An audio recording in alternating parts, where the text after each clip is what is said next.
Years ago, I shot 10 bags of heroin every day. Heroin is a beast, and that beast has infiltrated every town and city in America. In 2016, 64,000 Americans died of an accidental overdose of opioids. I hope that the stories we bring you on this show save lives in 2018. I'm Richie Farrell. I'm a heroin addict.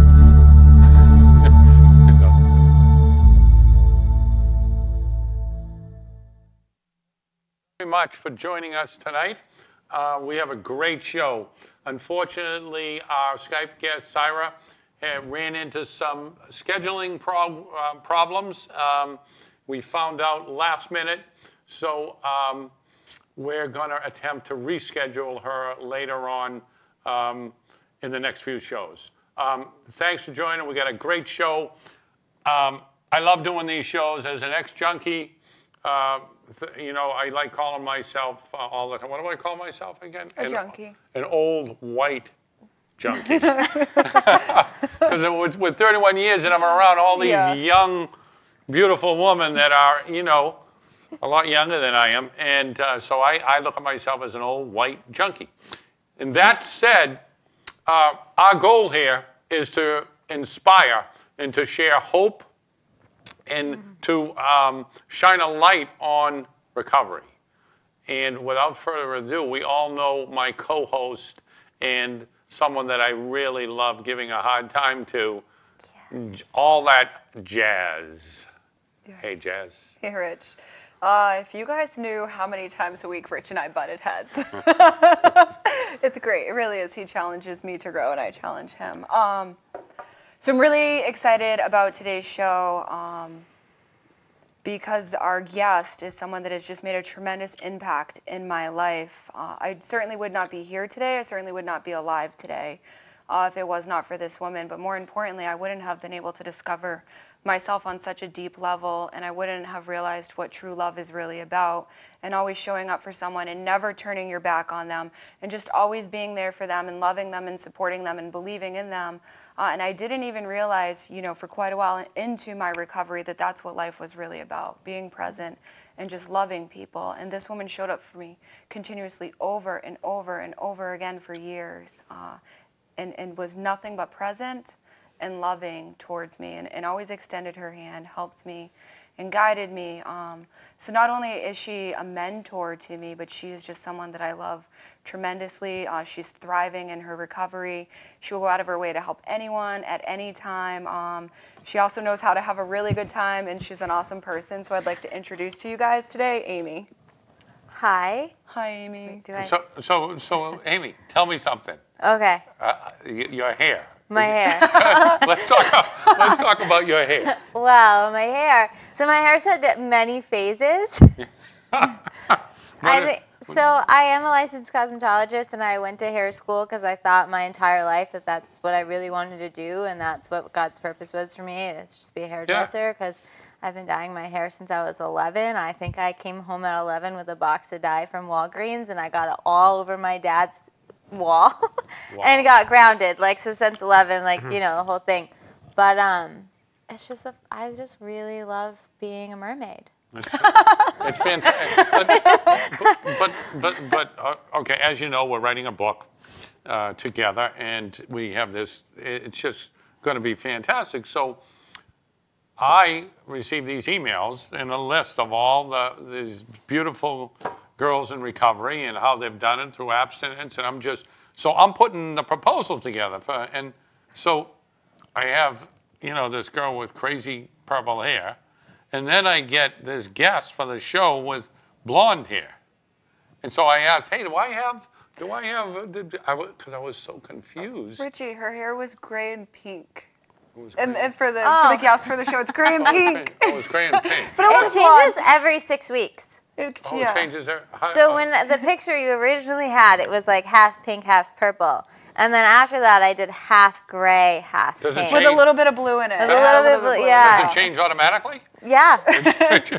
Every 6 weeks, she just wakes up in the morning and it's her new hair. It's mermaid life. You just wake up. No, Weeks. yeah. I mean, there's a trick to it. It's not washing your hair, but Wow. I maybe wash my hair once a week. There's a little bit of a trick, but it does wash out pretty. I was like, wondering when I hugged you back there, it was a little stinky. yeah. Well, I actually just got it I'm kidding. redone I'm on kidding. I'm Tuesday, kidding. so it's actually a little cleaner than normal. So tell us about where we have to. Sometimes we get carried away laughing. Yeah, it's and which is a good thing, I think, because Yes. we're talking about such a serious, issue with so many people dying. But let's talk about, bringing this audience hope. Okay. And so let's talk about your story. Why don't you begin, telling us a little bit about how you became a mermaid? How I became a mermaid. That's No, I'm kidding. I'm kidding. Go ahead. yeah. So a little bit about me. I'll try to keep it short because I said I kind of like to talk about myself. But I grew up, in a pretty like normal home. Partying was always a part. When did you grow up? In Manchester, New Okay. Hampshire. My parents liked to drink, and so it was just like, it was pretty normal, and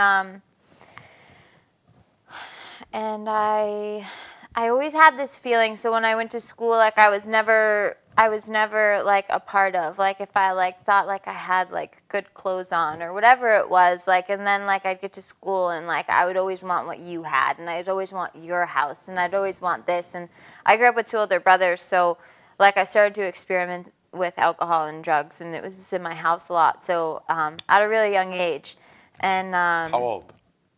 probably 5th and 6th grade was Okay. like my, like, that's, I feel like 5th and 6th grade is like a turning point for everybody. Is like you kind of make a decision of like where you want to go, like right in middle school. And I started smoking weed, and I started selling weed because like that was like the crowd that I like chose to be in.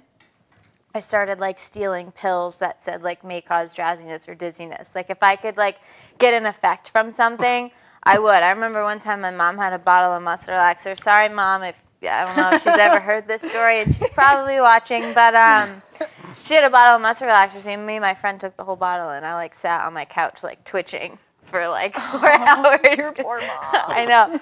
I mean, I don't really know if she knows about that still to this day, but she may. She does now. She does now. Hi, Mom. That's right.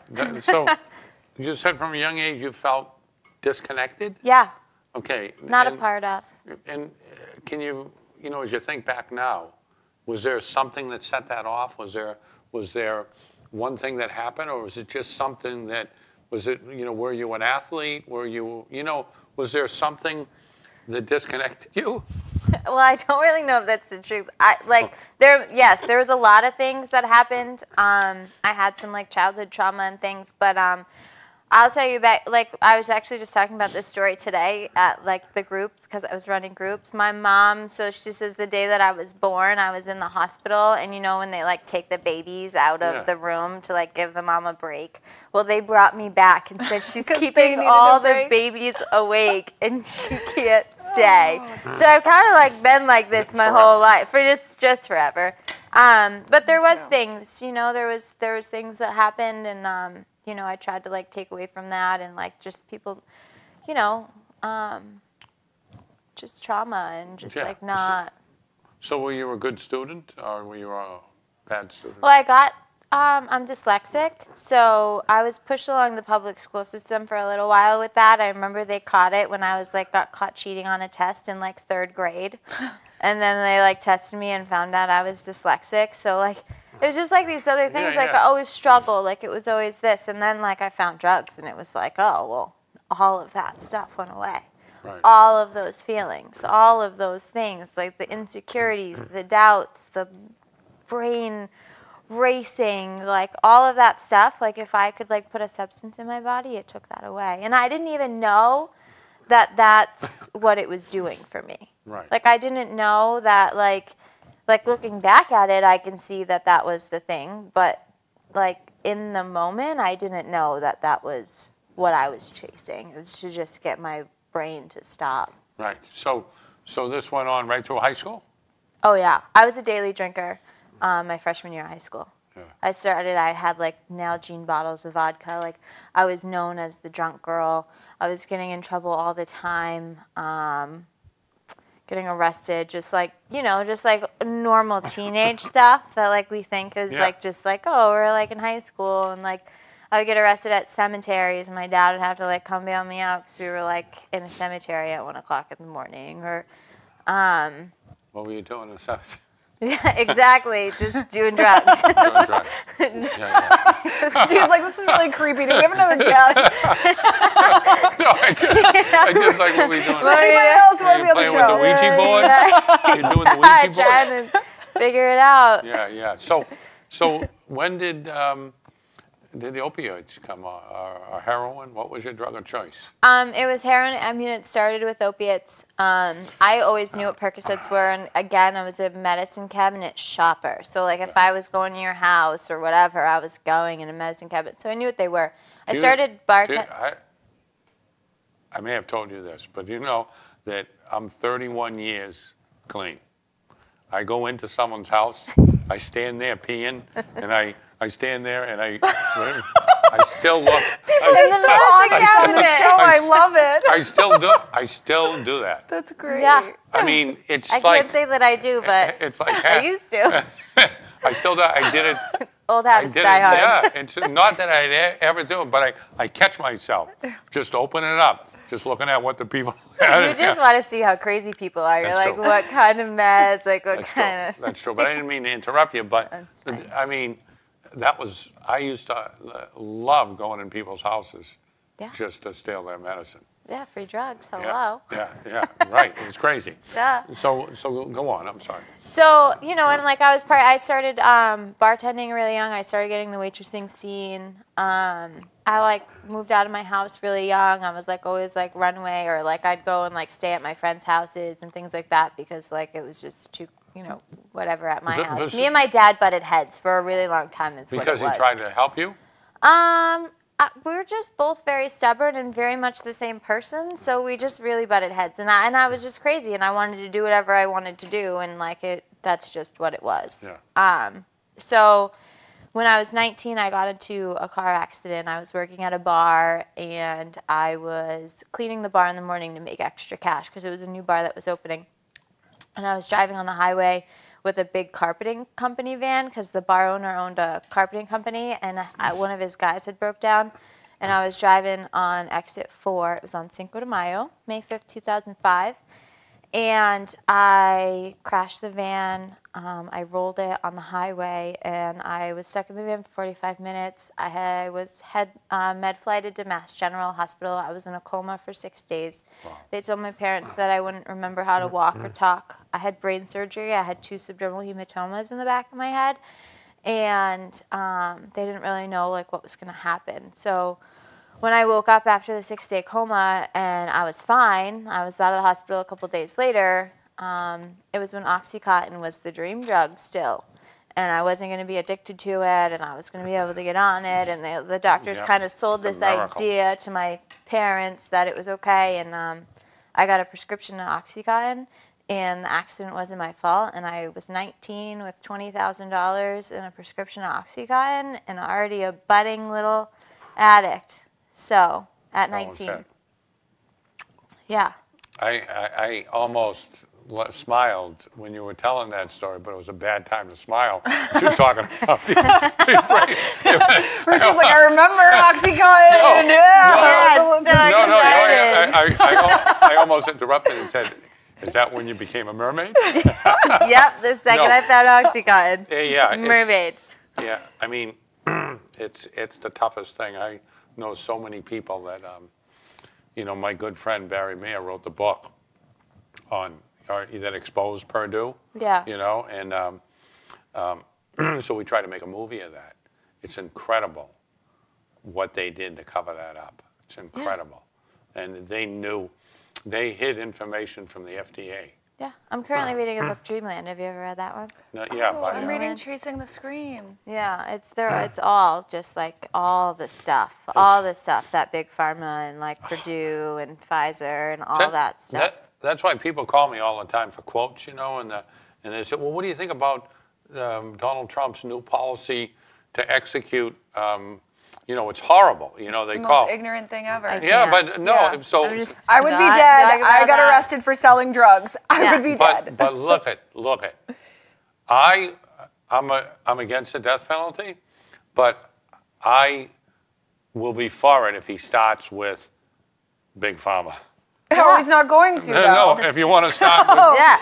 if you want to start with the Sacklers, That's who not going to own happen. Purdue, I'm for it.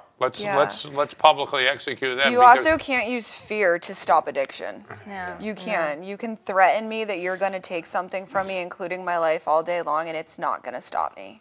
It's just not. So It's completely uneducated and ignorant. yeah. So I'm gonna kind of throw in something that happened to me today, right at these meetings in Laconia with the state rep. That's the only elected junkie in I think the entire America. But I mean, we can talk more about your story, but we all know you're crazy, It's so fine. we don't Yeah, need to. it's good. we can Amy just has go so on. much hope to offer. I can't Yeah. wait till we get there. Right, so- yeah, it's so much So, better than all that. but listen to this. So, the governor just announced $50 million through the state of New Hampshire Hospital Association. They wanted to take. This is amazing, right? So since 2005, there's been an alcohol tax that all the taxpayers in New Hampshire pay for. Yeah. And it goes in, and there's millions of dollars in there, and it was supposed to be used for recoveries. Never got used, right? No, they say potholes are more important. Yeah, so they're using it for other things because the hell with the junkies, right? And they've been taking this money. So he said, we're going to use it this year, right? The new guy, Sununu. We're going to use it. And they were all up in arms because Medicaid was being cut, right? And that was going to hurt the hospitals. So he said, okay, so I'll give you some of this money for recovery. I'll give it to you. But you have to agree, because now we're talking hundreds of millions of dollars. They're going to be able to build the government, right? So now they say, okay, that's cool. But he said something smart. He said, you have to give $50 million back, $10 million for 5 years to recovery. And some of the issues are finding, we know, and I hate, you're gonna just like when I'm talking where I'm going here, we know that the current, 64,700 people died in 2016. The CDC reported it's 70 plus now. They're waiting for the final numbers, 2007. So we know that what we're doing isn't working.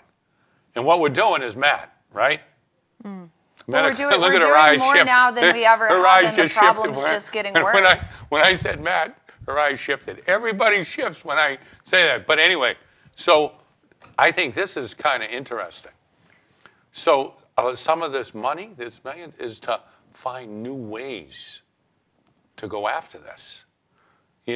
So, I mean, how do you feel about Matt? So I've grown to be more open-minded about it. I mean, did someone force you into that? Like saying if you, like, tell her, like, look at me, because I can tell. I can tell. Okay.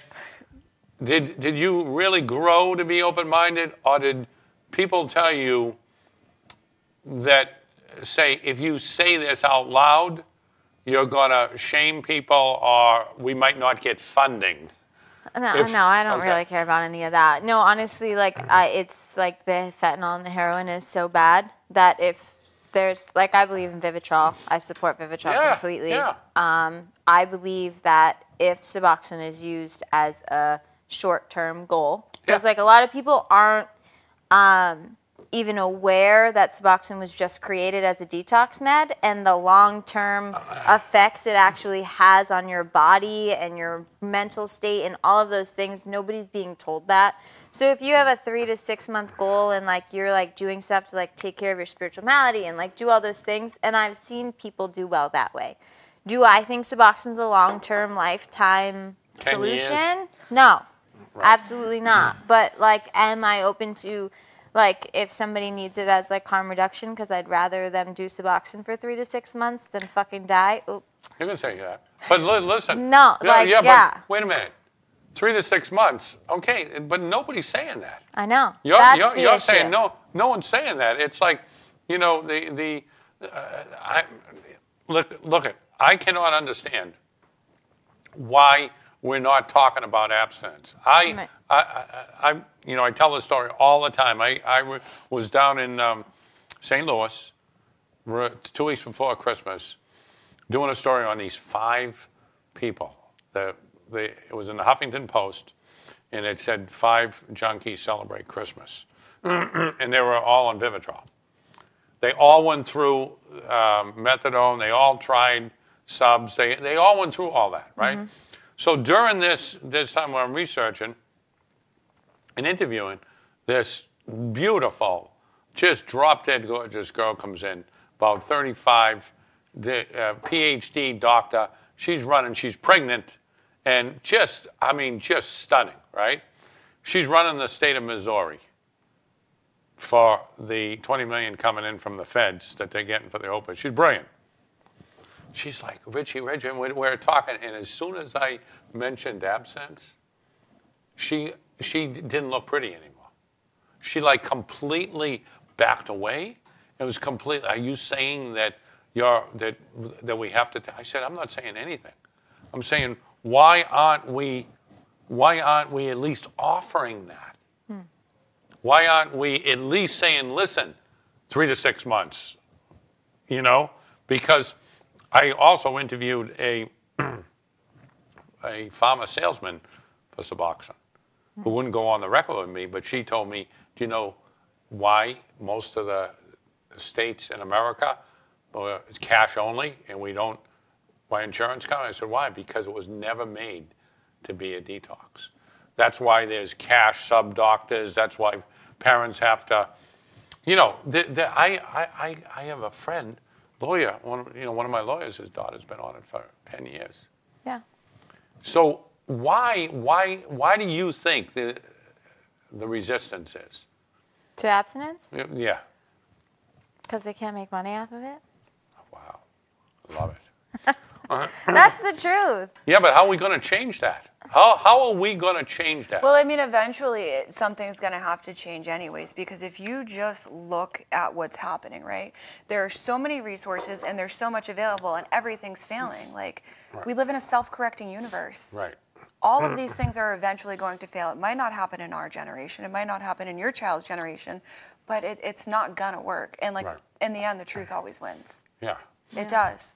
You know, and you know, all we can do is do what we're doing, like talking about our abstinence-based recovery and doing what it is that we do and how we found that and the communities that we formed. But like the truth is like MAT programs aren't working on what the bigger problem is. Right. See, I'm with you, and I want to make sure that I still let people know that I'm for harm reduction. I'm for someone getting out of detox, sick as a dog still, and taking Suboxone. You know, I'm not a big fan of methadone because I kicked methadone and it was you know, I'd rather kick heroin 10 times than methadone once. So, but Suboxone, you're right. To keep people alive another day with the bad fentanyl and stuff, I'm for it. But we still have to put things in place. Yeah. If we're going to really change, if people are really interested in changing the numbers, now I've talked to people from Washington. The numbers they're looking at through harm reduction. The unfortunate thing is that they're looking at throwing away this generation, and saying, fuck it, we can't help them, keep them medicated, keep them handcuffed to their addiction, make sure they don't rob people, make sure they don't spread disease, keep them in the basement, keep them in the, you know. Yeah. I mean. It's not going to work. Right. It's not going to work. No. If you're just looking at society as a whole getting sicker and sicker and sicker and sicker on larger and larger scales. But I'll guarantee you I'll get 10 emails tomorrow or what an asshole I am. That's okay. You can forward them to me. Yeah, I mean, the last That's time just because people are judgmental, and we're sitting here saying we're not judgmental, like whatever works for you, but there has to be a long-term goal, and like long-term goal of being on MAT isn't the best quality of life that you can have. Because MAT places, I mean, it is, and like, you know, whatever, but how are you going to go on vacation with your family? Yeah. You know what I mean? Like, that's a lot of money. Like, when I was 18, again, it was like right when Suboxone, and like my dad tried to help me. Like, my dad was paying for my Suboxone. He was meeting my Suboxone doctor at Panera. My dad had to give my doctor $250 cash in Panera. This is such a drug deal. And my doctor would write a prescription at Panera, and we would go get my Suboxone at the pharmacy, and he'd have to pay all this money for my prescription, and then I'd take it and I'd go sell it for heroin. Right. Yeah. And you know, the amazing thing is people don't know that. That's people fucking don't great. know that Suboxone, only a certain amount of doctors can prescribe that. Right. Yeah, you have to take a test, and they're like drug dealers. I was prescribed Suboxone for 3 years, and I don't think I ever took it. Right. Yeah. Yeah. I was prescribed 24 milligrams of Suboxone a day, too, so which is like a relatively high dose. And they told my dad, the doctor would look at my dad and be like, she could be on this for the rest of your life. And my dad was like, what? What? She's 18? You mean she's going to be on this? I'm going to have to meet you at Panera every 2 weeks for the rest of her life. Paycheck, And just like sign away and go. Well, not and only watch that, my daughter right? still suffer. I think that it, I mean, I stand a little bit stronger on like my beliefs against MAT than you guys do. I do agree with them for like detox purposes. Yeah, me too. But you're not fixing like what the problem is. You know what I mean? You're still disconnected from self. You're still disconnected from others. You know what I mean? Like Suboxone, you don't get high on Suboxone. That's bullshit. Like That's I've been bullshit. on Suboxone. You do, and then I'm not forming true, genuine connections, and we're not going out. I'm not fixing myself. I'm not contributing to society. I'm not finding my purpose in life, and I'm not helping building a strong community. Society is sick, not the individual. Society. But they spread that thing, that because it has an antagonist in it, that they spread that rumor that it's not addictive, that it's not a drug. I was on national TV, MSNBC, all these people, you know, in a box, all these experts, and me, this junkie down in the corner, right? And we're waiting for Donald Trump to come and announce his thing. And the host is asking me a question. I said, no, it's a, you know, it's an agonist, you know? And so and there was a doctor there and this other, and the old drug czar, this General McFarlane, and they were coming after me. And I said, let me tell you something. I forget the host's name. I said, let me tell you something, Mary. If I brought a sheet in right now, I said, how many people in your studio? She said, 35. If I brought a sheet in and gave everyone there a tab of Suboxone, every one of them would be removed from their conscious. Absolutely. Right? For sure. Every single one of them. I said, right, doctor? And he had to say yes. Yeah. But they don't tell people that because there's an antagonist in there to kind of buffer it. They're saying, you know, with methadone, it just opens the door wide and freaking just zaps you right out. You know, the thing. But we got a question with we don't have time to answer it. That's true. So we're going to hold that question. We'll do it when we come It's already back. been half an hour? Yeah. Time flies when you're having fun. Yeah, it sure does. This has been so much fun, but we haven't even heard your story. But what we're going to do here is we're going to keep talking. Okay. And then we're going to go to a break. We're going to and come back with you yet again. I don't know where you find these guests. I told you she's a yes. I'm just kidding. She's a real gem. But we got so much to talk about. We got a great question coming up about take-home methadone. I used to do that all the time. That was fun, but not really, not really. But I'm just saying. No, because you took it all and then you were sick the next day. We want to thank you very much. Please hang around for a little bit. We're coming back soon. And when you get old like me, you got to go to the bathroom. So see you real soon.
Amy's camera's on.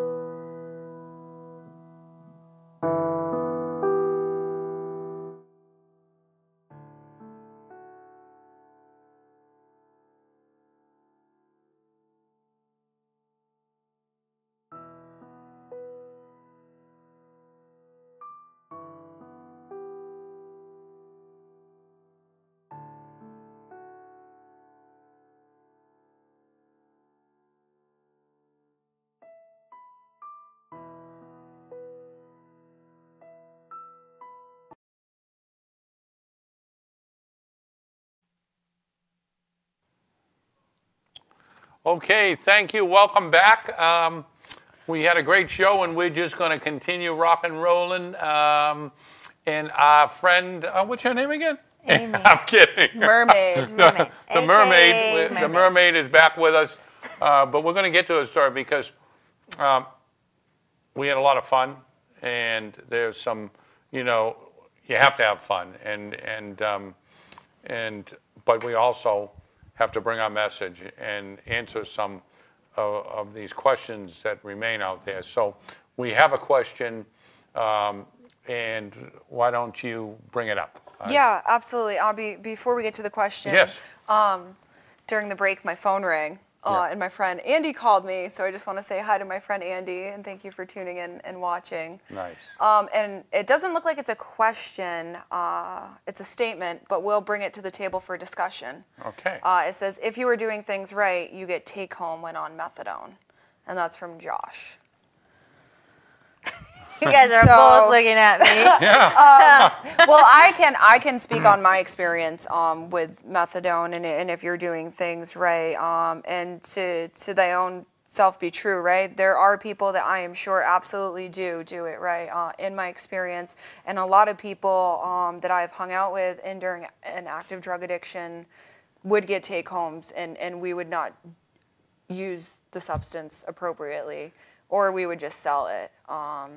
Yeah, we never did that. And on top of that, in my experience with methadone, I never really got to what the problem was. I never really faced what the problem was. And so for me, and this is just my own journey, I would just repeatedly relapse over and over and over because I never could work up the courage, because I always wanted the easier, softer way, because I was so scared to dive right in and take a look internally within me and be like, what's really going on with you, Jazz? Methadone, Suboxone, anything like that was always just kind of a buffer for me to make it more comfortable for me, when in fact what I needed was not comfortable. Right. I needed to get uncomfortable.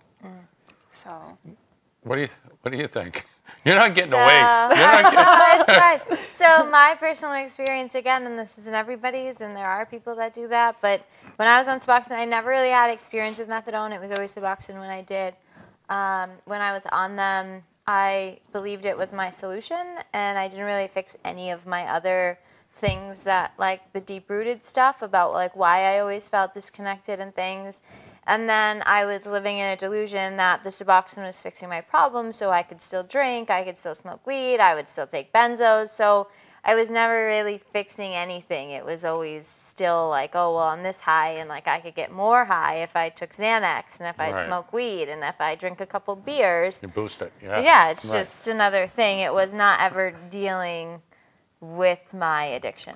Well, that is my thing. Is another question in a minute. I'll let you go because it's another statement, but it's a good one. Let me just say, from what I always say about this is that I don't think that I know that I wouldn't have been able to have the career that I had. Yeah. If I was on methadone, or I mean, I got married again. I have a 12-year-old, son. I just, I mean, the things I've won the DuPont Columbia. I've covered the wars. I've filmed movies. Worked in Hollywood. I couldn't do that on methadone or Suboxone. You wouldn't even have been able to receive the guidance or direction to do that. You would have been so blocked off. And so I don't mean to be. Like, I don't mean to shame someone. I don't mean, because I had this woman send me an email. How dare you? My son is a mechanic now, taking care of his family. He's been on methadone for 8 years. That's good, man. I'm glad of that. But I still, I'm talking about quality of life. Yeah. The quality of life. How much, if he's taken over, he's still handcuffed every morning to a place, or every, when I did it was in the morning, but I don't know how it is now. But my thing is, yeah, it's okay if that's what you got to do. Yeah. But anyway, what's our next question? All right. Our so this statement. is a hot topic. Yeah. Taylor said, Taylor believes in Vivitrol for my own personal experience, but I also work a program and have made goals. I really don't think Suboxone and methadone offer a solution. It's a mind-altering substance, period. So Taylor is saying Suboxone is not clean. Yes. And that's, so you just think you can get away with it that easy? Yes. I mean, do you know anything about mermaids? They're beautiful, but they're really vicious. Don't push her too hard. I want to get her vicious. I mean, I was about to say something, and all of a sudden I hear this little weak, yes. Yeah. Yes. It's like. So. Oh man, that's incredible. So anyway, listen. Absolutely. What was her name again? Taylor? Taylor. Yes. Absolutely right. Hi, Taylor. It's mind altering. There's no doubt about it. But we have to take. There are people right now watching this that are on methadone. that are fighting for their lives. There are people on this that that are on methadone and have lost things or are in the process of losing things. Yeah. How can we give them hope and strength? How can we give them help? You know, because now they know how we feel. Yeah. But we also want to tell them that we're with them because we're junkies too. Yeah. And we're and Junkie to the core. Right, That's my, like, I am that. I was a homeless heroin addict, shooting puddle water, like, junkie. And I don't mind calling myself that. Self-proclaimed. I put myself there, and, you know, but now that's not my life, and that's not my story, and the things that I've built in my life in the past 6 years from somebody that was a homeless, hopeless, woke up every day for a year wanting to die and so mad. and trying to die. Yeah, Right. so mad when I woke up in the morning that I was still alive and I had to live another day like that. So you know what this might sound. Sorry, we have a really funny question. Okay. It distracted me. Let me just say this for the that this might sound crazy to you, but I'm almost glad that I was a junkie. Yeah. Oh, absolutely. I'm grateful. almost happy that So many people just graze through life doing bare minimum, and like I have a purpose today that needs to be filled. I never and, would like, have this core. Yeah. I never would have this core if I didn't shoot the puddle liability. water. Yeah. You know what I mean? Yeah. Outside the big and beefy. Yeah. So okay, let's get to. Passion for motivation series question: have mermaids been confirmed real? Oh Jesus. Hi. In the flesh, yours truly. Go ahead. Is there Richie. another? There's another statement. If we could just can you guys scroll down for us, please? Scroll down into what kills me is like I came to sobriety because I was sick of being a prisoner to drugs. Why would people go on Suboxone or methadone and become a prisoner all over again? It's crazy to me. Okay, so we're all in this together, right? We see. I've had the experience of knowing what methadone does to you. Obviously, our guests, our viewers do too. But what can we give those viewers that are on it to help them? What can we say to them? What would you say? So I'd say if that's what your recovery looks like right now, to set a goal. To set a goal and say, okay, like maybe I need this for harm reduction purposes. Maybe this is what I can do of how I can get a job and how I can do that. But integrate yourself into whatever it is, but something that can give you a purpose or give you a passion or a community of people that understand you, to support you and to get off of it. Because not only is it stealing your life from you pretty much, like, because you can't fully be present, it's, I believe, from my own personal experience, I can't thrive. I couldn't set goals and like have like dreams and passions and things for myself personally if all I was thinking about was like, okay, like I have to go see my doctor, I have to get a job because I need to pay for these things because it's so expensive to, you know, get a prescription of Suboxone if you don't have insurance, or to have a really good job to like be on insurance, or what you're doing to your parents, because if your parents are paying for it, like that's another thing. Like I stopped doing drugs to become independent, to not have my parents support me anymore. Right. You know, so there's like goals and things that I want to do in my life that I wasn't able to do. But let's look at this. Let's take let's build a scenario. There's a guy or a girl, family, right? Addicted to heroin, was on methadone, comes down, is taking them down, they got too low, went back on heroin, right?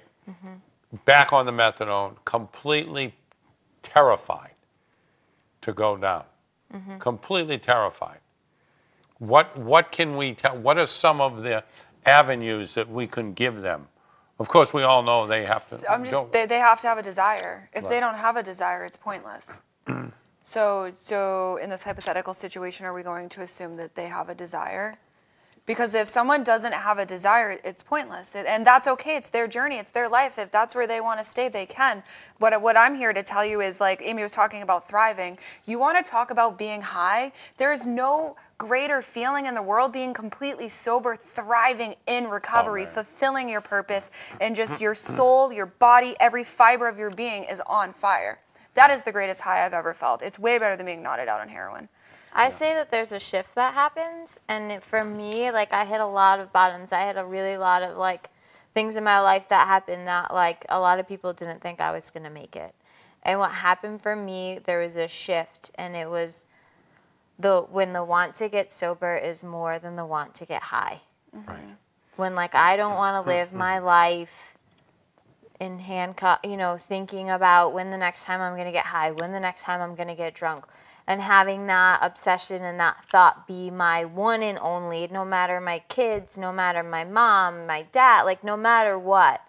I was sick of that being my first thought all of the time. And so what I had to do is I had to switch that thought process to not being about myself anymore and being about living in a solution. Right. So a couple of things I got from that. You had to change the dialogue. I have a friend that works in the field as a nurse, and he always says, we have to change the dialogue. Absolutely. Which you need people for. Right. You need people for that, because Yep. I still have negative self-talk, but I need people around me Right. to remind me that I'm not my thoughts, right? Right. I mean, I become what I think about, but if people are around me to reinforce that, it's huge. Can we? And I don't know this because I've just recently discovered this large set of rules. but can we suggest that they go to those meetings? Richie, I love you. No. Yeah, support groups. We can tell them to go. Go to support groups. There's all different kinds of support groups. Like, find people that you have something in common with, people that know your pain, that know your suffering. I connect with people so much. How about meetings that they have at nighttime sometimes? Yeah, in churches, basement. They have terrible coffee. Yeah, you know. They can go to those, right? Josh said you're dead on, Richie. Oh, nice. Yeah. I think that you know, we have to give people options, and we were lucky enough that something happened. Yeah. To me, in my particular case, it was dying. You know, Yeah. and That didn't work for me. That happened a lot of times. Yeah, and so it you know, you get to that place, you know, and then when a Spanish orderly came in the room I was in, the observation room with the cops, and said to me, you know, I know someone who can help you. It's like, yeah, I was this badass dude. Yeah. Who can help me? And he said, I said, who? And he said, Jesus Christ. It was like, this guy's nuts. But as soon as I got out, I wanted to find out what it meant and what that whole God and, you know, and thing. For me, and I tell this to everybody, for me, being connected to something greater than me, a spiritual part that I no longer thought about screwing every female that I could see. I no longer thought about how I was going to screw someone out of money. I became this different type of thinker. Yeah. You know, and I changed the dialogue in my head. So I like to tell people, like Josh, I like to tell people that spirituality is one of the things. So those places in churches and in stuff that you can go to, there's a lot of spirituality going on there. Yes. You know, and I think they even accept people who come on Suboxone and methadone because it's a judgment-free zone, if I remember correctly. So you said something about connection, and I'm a firm believer in like the opposite of addiction is connection. And I talked about in my early, you know, childhood age is not feeling connected and not feeling like I knew like where I belonged and what that stuff, and not saying that like I found connections. Yeah. And those church basements. But you know what's the craziest? We've talked about this before, your bio talks about, is how many people that I've talked to in my recovery, and especially since I left Hollywood in the past 2 years, right, that all say, I always felt different. Yeah. And I think of myself, so if we know that we're disconnected, so the majority, I don't know the numbers, but let's say 95% of us junkies, addicts, whatever, feel different, disconnected.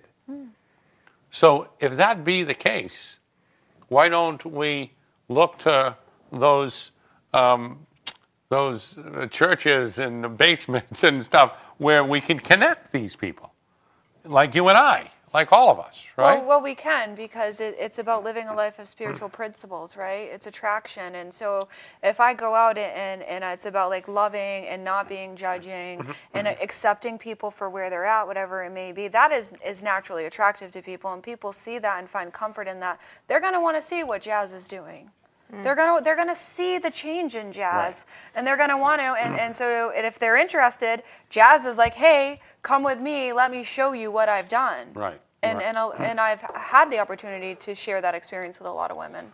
Well, what I can't wait for is, people like you and the people we have for this book, that we're going to see these individuals that all were at one point were methadone, Suboxone, that went through it all, and now have a quality of life like they've never had before through abstinence.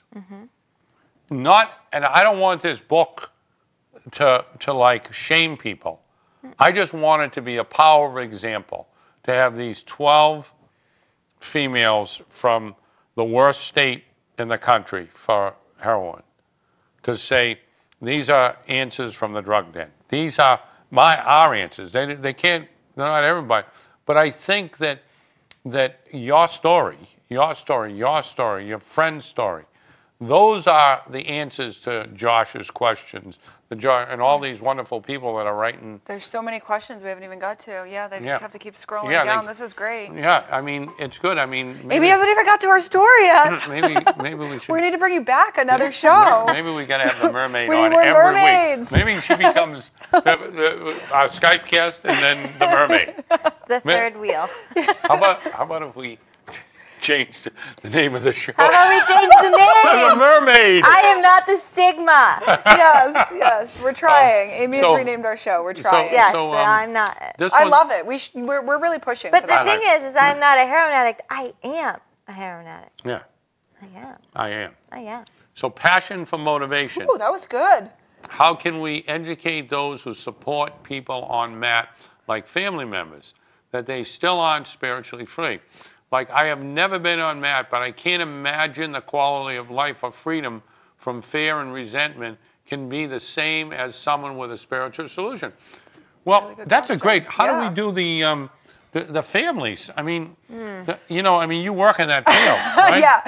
Yeah. Families are more crazy than the addicts. Absolutely. Right. I do and I, me, but they're sicker than yes, they're sicker than the addicts. It's a family disease, and it's so hard because the addicts have all these solutions and all these places and things that we can do for the addict.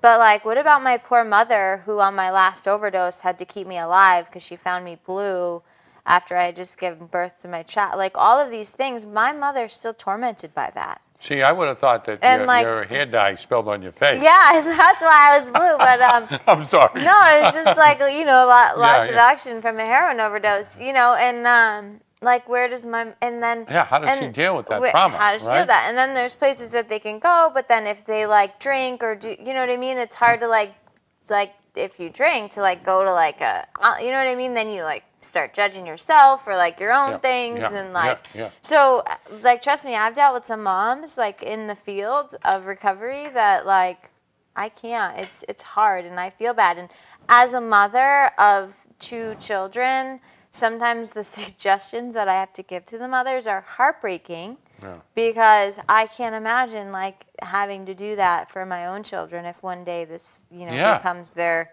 reality. Right. And like be like, no, like you need to like let them live their life. And I mean, this is there's someone else just. There's a bunch more that come in. They just keep writing in. I want to touch on the last question. Yeah, go ahead. Because again, educating the family, this all comes down to a desire. We can sit up here, talk to her blue in the face. We can march in the street with posters and protests, but it doesn't matter if that family member doesn't want to perceive it differently. Yeah. It's all in the perception of the mind and however they want to perceive it. And you know what I mean? Like we can't change someone's mind. If they want to be open to it, we can certainly advocate for what we've done. But to add to that, right, is that we can't, if the person taking methadone or Suboxone perceives that to be the answer, we can't change that either. That's their journey. They can have it. That's the journey. That's the thing that they're. But what we can do is say, there's another way. There's another way that you don't have. You can be free. Your quality of life, and I can guarantee that your quality of life on Suboxone or methadone will not be as good as your quality of life going to those basements. It will dim you. You can shine bright. Don't be scared to shine. That's it. I mean, right? Yeah. That's what I say. So your work, right? And in Hudson, you're in the recovery. Yes. You deal with families a lot. Yeah. And how is that? Interesting. That's so politically correct of you. Yeah, it's crazy. You know what I mean? And it's like, there are like some like, you know, programs like Learn to Cope and Families Caring and Sharing and like all these great like support groups for parents as well. But there's also like, oh, it's their problem. Yeah. Why do I have to get help? It's their problem. They need to get help. And then I'll be okay if they get okay. And then they don't educate themselves on it. And then they think that their kid's going to go to 30, 60, 90 days of treatment and be able to come home. And they don't educate themselves on the disease of addiction and the mental obsession and the thought. And they kind of just think that it's going to be, oh, I'm going to send them away for 30, 60 days. And they're going to come home and they're going to be great. With their spiritual malady and like the consistency and discipline and vigilance that this individual is going to have to do like for long term to be okay. It's not a short-term fix. Yeah. We have a statement. I know we're running out of time here. No, okay. But Jenna said, from personal experience and years of it, you're still a prisoner on Suboxone and methadone. I agree with Taylor. I mean, you know, what's great about all this action that's coming, what's great that I find is that these are people that are, you know, have been on it. And there's our old guest. Brianne, hi. Hi, Brianne. You know, I think that if we have more mermaids and more, no, I mean that with our spirit. I like her spirit. Amy runs with a pack of mermaids. Yeah, I know. She does. It's actually a wolf pack. But I'll take a mermaid pack. I think wolves and mermaids. This has been the best show I've ever been on. I got to tell you that. Okay, so what I'd like to do here for the last 3 minutes, I wanted to give you a minute, 1 minute to give your spiel about. Give her 2 minutes. Take a minute or two to give you a spiel about to someone that's hurting out there, or whatever you want to say. Whatever you want to say.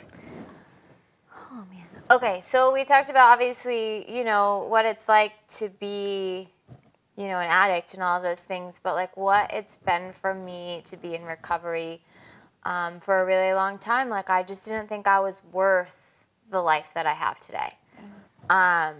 You know, I went to school, I graduated school. I never thought I liked school. I'm a licensed cosmetologist. It was a goal of mine forever, and I was able to accomplish it. I don't do hair. That's not what I do because I work in treatment because, like, my God had another plan for me, and, like, I kind of really go with that. And I've been able to, like, really, like, live a present life, like, be a mom that I, like, never thought, like, I was even worth, like, being a mom. To be a daughter, like I said, like me and my dad butted heads for so many years, and like he's one of the closest people to my life. I can call him at any time and he'll do anything for me. And my mom, like I built that relationship, like I'm a daughter, like I'm an aunt, like there's a man that wants to marry me. Wow. Isn't that weird? Like, it's crazy, and he's like an amazing And she man. lets him love her. Yes, he loves me, and I let him love me, and like I love him, and I let myself love him. I gotta and meet him receive someday love. because that's crazy. Yeah, it's really crazy. Maybe we should bring him on for We gotta bring him on. I usually tell him he's the more crazy one because he loves me because he knows how crazy I am because I'm pretty open about how crazy I am. But I usually say, which one's crazier? Well, the person that loves the crazy person or the person that the crazy person? So in this last minute, what is your advice? What if you could give a few lines of advice to those suffering? Believe in yourself. Yeah. Believe you're worth a life living, like a real life, like not like the life that I lived in active addiction was not a life. I say that, you know, I got sober at 25. My birthday's next week. I'm going to be 32. Like, I never thought I was worth a real life because I thought I was always going to be a homeless junkie. I thought I was always going to be a reject. I thought those things owned me as a person. And I never thought that I was going to break away from those thoughts that I had about who I was as a person in active addiction. I am none of those things. Like, I'm a strong woman that treats herself with dignity and respect, and like none of those things are who I am today.